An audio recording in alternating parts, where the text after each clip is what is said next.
Okay, y'all, I am back with the ninth video of my moon sign series, the best moon sign, Sag moon. Not that I'm biased or anything, but if you've been watching my other videos, you know I like to get straight to the point. I am Jalisa Danielle. I am an astrologer. I do both Vedic and Western astrology. I just kind of intertwine them both because I see and I pull things from both systems or whatever. But if you are somebody who's been following me, first of all, thank you so much. But I'm going to go ahead and get into it. I have been knocking these videos out one by one. I feel really good. Today is Wednesday. Today is Mercury Day, which is probably why my mind is flowing and doing the things that it needs to do right now. Go ahead and go watch my video on planetary hours and see what I'm talking about. It'll help you so much. So anyways, y'all, your moon, remember, is your mind. It is your emotions. It is also connected to the mother. It is also connected to nourishment, to food. Nourishment as in, did y'all have like an emotional connection, or did y'all just have like hey, what's up, and then she's out the door kind of thing? Like, was it emotionally attached or detached kind of thing? And it's also actual food, like, you know, how did you grow up and things like that. But if you have a Sag moon, this is for you. Remember, Sagittarius is a fire sign. Fire sign, and it is a masculine sign. I mean, it is more logical thinking than it is emotionally based. And I want to make a disclaimer right here. So a lot of times people think that I don't care about certain things, but I really do. I'm just, again, I'm more about the facts. You cannot emotionally manipulate me into, persuade me to do things because you're crying about something. It is more like, okay, does this make sense logically? So if you have a Sag moon, you are more of a logical thinker. Sages are a mutable sign, meaning mutable, meaning you can adapt to change, which is like why I like traveling with people who have mutable placements. Gemini, Virgo, Sag, like we can adapt to change, and I don't like planning things. Sag moons is all about the travel. Sagittarius rules the ninth house of philosophy, of foreign travel, foreign culture, long distance journey, spirituality, religion, those type of things. That is that Sagittarius type of energy. We are the preachers and the teachers of the zodiac. So a lot of times Sagittarius energy can be seen as very like preachy or teachy and a little bit too much, where we're like on a soapbox and we're trying to teach people about the things that we learned. And like, you should care about the stuff that we learned because our emotions are tied to these things and we care. A lot of times Sagittarius energy, Sag moons, can like to pick up on different languages or like to just learn about different cultures and things like that. But it is the archer, like we hit our target. Whatever we set our mind to, we're going to do it. So Sagittarius moons, we are very optimistic and very adventurous in spirit. So the more Sagittarius energy that you have, the more optimistic you are on things. Optimism meaning that whenever things go wrong, you're like, it's going to be okay. It's going to be fine. You know, no matter what I go through, I do have that energy. And I honestly believe that the cosmos aligned this type of energy for me because I'm an Aquarius and a Scorpio rising, and Aquarius and Scorpio are karmic signs, and things are it's always happening. We're always undergoing transformation. But that Sagittarius moon energy, like legit comes through and is like, everything's gonna be okay. No matter what happens. Your car just got towed, it's gonna be fine. Your car just got broken into, it's gonna be fine. You just got robbed, it's gonna be fine. I'm saying all these things that have happened to me. Y'all, the Sag moon helps me through so much stuff, y'all.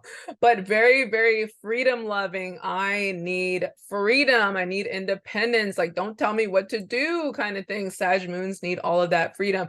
We are very philosophical in our mindset. Like, I love to talk about philosophy. Was my favorite class in college. Like, I just love talking about things that have no answer because I just want to hear everyone's thoughts and theories on certain things. So I'm very, very open-minded. Sagittarius moons are very open-minded about a lot of things. Like I said, very enthusiastic. I don't know why I have a lot of high energy right now, but it's a Sag coming out. Very jovial type of energy. Very like, hey, let's have fun. YOLO type of energy. Like, okay, I just saw a tweet the other day that was like, some girl was like, my Sag stellium friend, or stellium meaning you have like multiple Sagittarius placements in one house. She was like, they don't like saving money because their idea of money is like, spend it, be free, use it to travel, like live your best life. That is Sagittarius energy. And I was like, same. Because I got a Sag stellium too. Like, just do what you need to do to have fun and let go and be free. Very honest, very straightforward. Like I said, it's a logical sign. It's a masculine sign, meaning I'm not about to sugarcoat, you know, Howard, how do you feel about it? How do you feel? Direct, very direct. Once we learn something, we just you know, say it, and say it in a way that, you know, a lot of people don't like. But again, there are a lot of fire moons or a lot of air moons. So, you know, this is what I stress to people. This is what I stress to people. PSA: don't sugarcoat the things that you need to say or want to say because you think you're going to hurt somebody's feelings. There are a lot of people out here who have fire placements, air placements, who are logical based. So it's okay. Some people have water, earth, and they're a little bit more sensitive, and some people do not.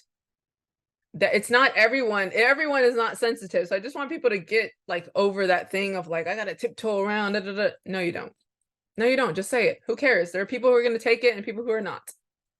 Anyways, y'all, I don't want to say the negative. I don't think there's anything negative about being a Sag moon, but having a Sag moon, you can be somebody who's very restless and very like commitment phobic.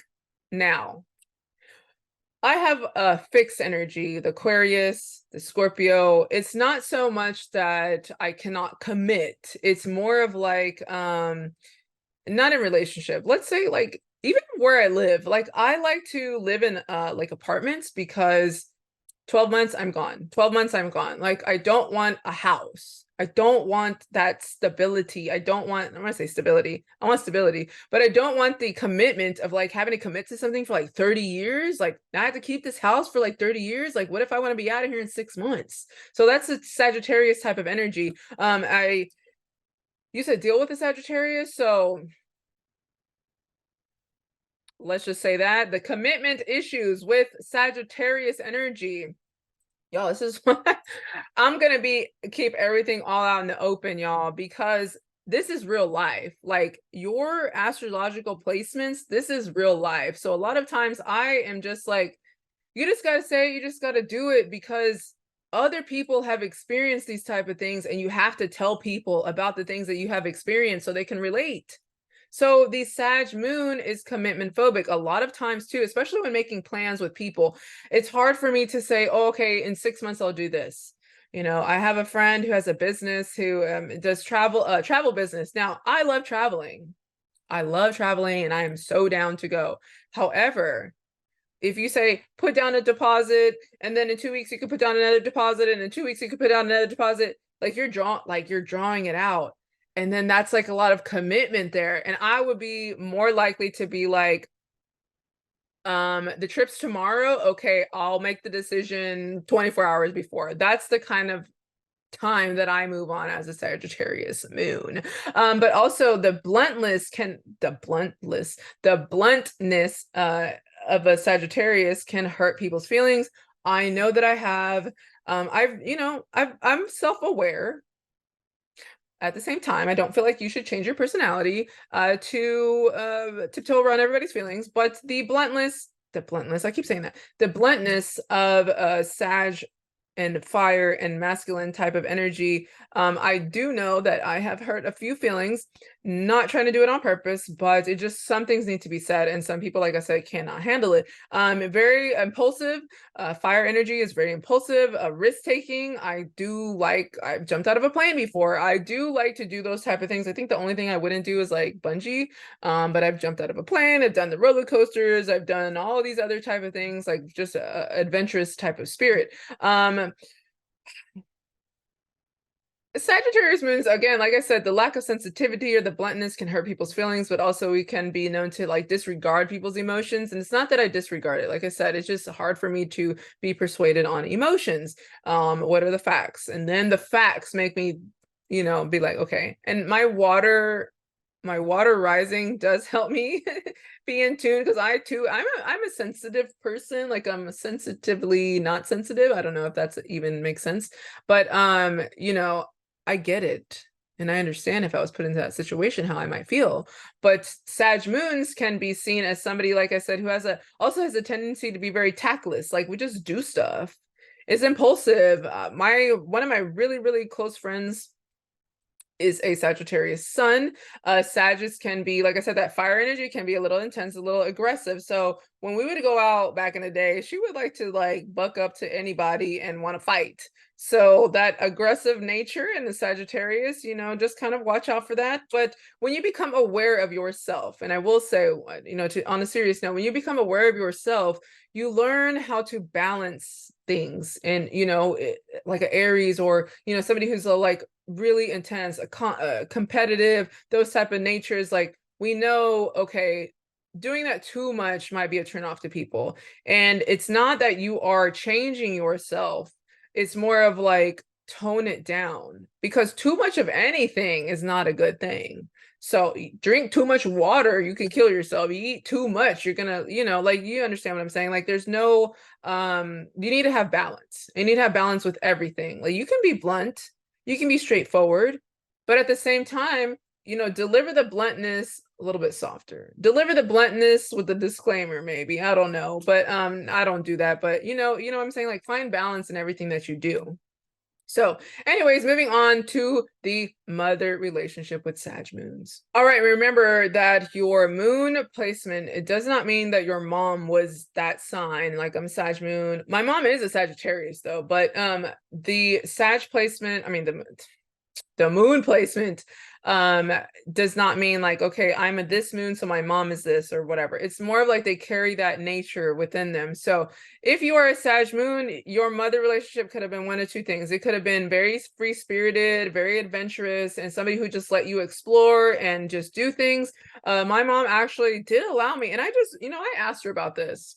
You know, I asked her, when I was 16, I went to Europe. My school had this trip, the German club. I wasn't even part of the German club, but I saw a flyer on the wall and it said, would you like to go to Germany with your classmates and teachers and whatever? And I was like, sure. I didn't even know anybody, y'all. But I went to the teacher, talked about it, went to my mom and was like, hey, I want to go to Europe. I want to go to Germany. And she was like, okay.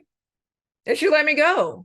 Because she's a Sagittarius, and Sag nature is very freeing. Like they're just like, go do you, go have fun, go explore, that type of nature. However, on the opposite side, you could also have a Sag moon mother relationship that was very restrictive, especially in the belief system, or have a mom who limits your freedom. And there could be like some type of tension or rebelliousness, because like I said, that the Sag energy is also tied to religion, philosophy, any kind of like belief system. So you could have strict belief systems. A lot of times Sagittarius energy, our Sages do get raised in some type of religious structure or some type of, you know, structure like that. I was one of them. So overall, y'all, that is the Sag moon. I kind of went longer on this video just because I can relate. I'm a little bit biased. But y'all, thank you so much for listening. Again, if you'd like a more if you like a more in-depth analysis of your birth chart, go ahead and write me on any social media platform. I do not have a website because the Scorpio rising doesn't really trust just anybody booking. Okay. So thank y'all so much, and I will see y'all on the next one, which is Capricorn moon. I kind of mean.